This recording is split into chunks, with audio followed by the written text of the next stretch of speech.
അര കിലോ ചിക്കനിലേക്ക് ആവശ്യത്തിനുള്ള ഉപ്പും 1/2 ടീസ്പൂണ് മഞ്ഞൾപ്പൊടിയും 1/2 ടീസ്പൂണ് കുരുമുളക് പൊടിയും 1 ടീസ്പൂണ് വെളുത്തുള്ളി ഇഞ്ചി പേസ്റ്റും കൂടെ ചേർത്ത് കൊടുക്കുന്നുണ്ട്. ഇനി ഒരല്പം സുർക്കയും കൂടി ഇതിലേക്ക് ഒഴിച്ചു കൊടുക്കാം. എന്നിട്ട് എല്ലാം കൂടി നന്നായിട്ടൊന്ന് മിക്സ് ചെയ്ത് കൊടുക്കാം. കൈവച്ചിട്ട് നന്നായിട്ടൊന്ന് മിക്സ് ചെയ്ത് കൊടുത്തിട്ടുണ്ട്.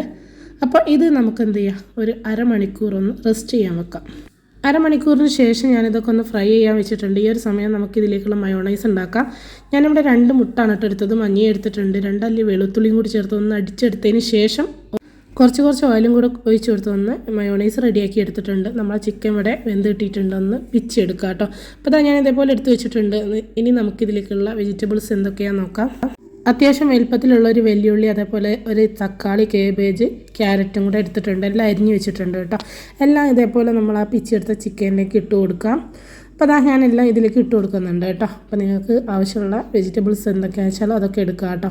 ഇനി നമ്മൾ തയ്യാറാക്കി വെച്ച മയോണൈസ് ഉണ്ടല്ലോ, അത് ഇതിലേക്ക് ഒഴിച്ചു കൊടുക്കുക കേട്ടോ.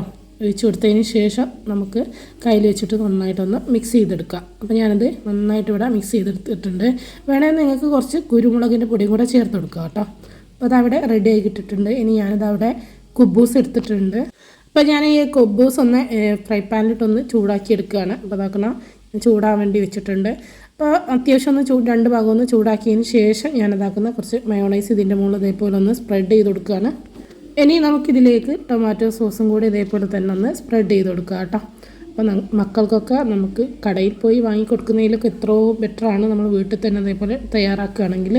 അപ്പം അതെല്ലാം ഇതേപോലെ ഒന്ന് സ്പ്രെഡ് ചെയ്ത് കൊടുത്തതിന് ശേഷം നമ്മൾ തയ്യാറാക്കി വെച്ച ആ ചിക്കൻ്റെ മിക്സ് നമുക്ക് ഇതിലേക്ക് ഇതേപോലെ വെച്ച് കൊടുക്കുക കേട്ടോ.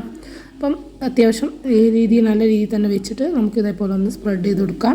അപ്പോൾ അതിന് ശേഷം വേറൊരു കുബൂസും കൂടി ഞാൻ ഇതിൻ്റെ മുകളിൽ വെച്ച് കൊടുക്കുന്നുണ്ട്.